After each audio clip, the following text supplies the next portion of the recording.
Deep ફેકને રોકવા માટે કેન્દ્રીય ઇન્ફોર્મેશન ટેકનોલોજી મંત્રાલયે નવા નિયમો તૈયાર કર્યા છે, જે પ્રમાણે નવા નિયમોનું ઉલ્લંઘન કરનાર કોઈપણ સોશિયલ મીડિયા પ્લેટફોર્મનો બિઝનેસ ભારતમાં બંધ થઈ જશે.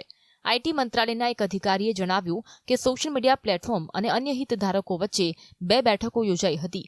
એવું નક્કી કરવામાં આવ્યું હતું કે સોશિયલ મીડિયા પ્લેટફોર્મ એઆઈ દ્વારા ડીપ ફેક સામગ્રીને ફિલ્ટર કરવા માટે કામ કરશે. ડીપ ફેક કન્ટેન્ટ પોસ્ટ કરનારાઓ સામે આઈપીસી અને આઈટી એક્ટની કલમો હેઠળ કેસ નોંધવામાં આવશે.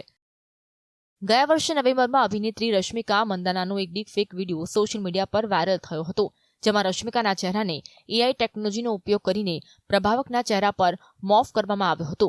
લોકોએ રશ્મિકાના ફેક વિડીયોને રિયલ ગણાવ્યો કારણ કે તેમાં ચહેરાના હાવભાવ એકદમ રિયલ લાગતા હતા, જે બાદ ડીપ ફેક પર રોકથામની માંગ ઉઠી હતી. આઈટી મંત્રાલયે જે નવા નિયમો તૈયાર કર્યા છે, જો તેની વાત કરીએ તો જે પ્લેટફોર્મ પર ફેક કન્ટેન્ટ અપલોડ થશે તેને પણ જવાબદાર ગણવામાં આવશે. ડીપ ફેક કન્ટેન્ટ વિરુદ્ધ કોઈ પણ વ્યક્તિ એફઆઈઆર દાખલ કરી શકે છે. પીડિત અને તેના વતી નિયુક્ત વ્યક્તિને પણ કેસ દાખલ કરવાનો અધિકાર હશે. સોશિયલ મીડિયા પ્લેટફોર્મ યુઝર્સ પાસે શપથ લેવડાવશે કે તેઓ ડીપ ફેક સામગ્રી પોસ્ટ કરશે નહીં.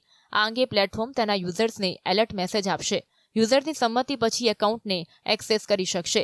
ડીપ ફેક સામગ્રી 24 કલાકની અંદર દૂર કરવી આવશ્યક છે. કન્ટેન્ટ અપલોડ કરનાર યુઝરનું એકાઉન્ટ બંધ કરવું પડશે.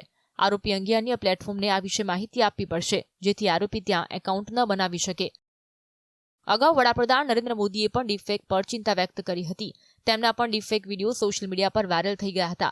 આ ઉપરાંત તાજેતરમાં પૂર્વ ક્રિકેટર સચિન તેંડુલકરનો ગેમિંગ એપ સ્કાયવર્ડ એવિએટર ક્વેસ્ટને પ્રમોટ કરતો ખોટો વિડીયો સામે આવ્યો હતો, જેને સચિને ફેક ગણાવ્યો હતો. Bureau report, GSTV.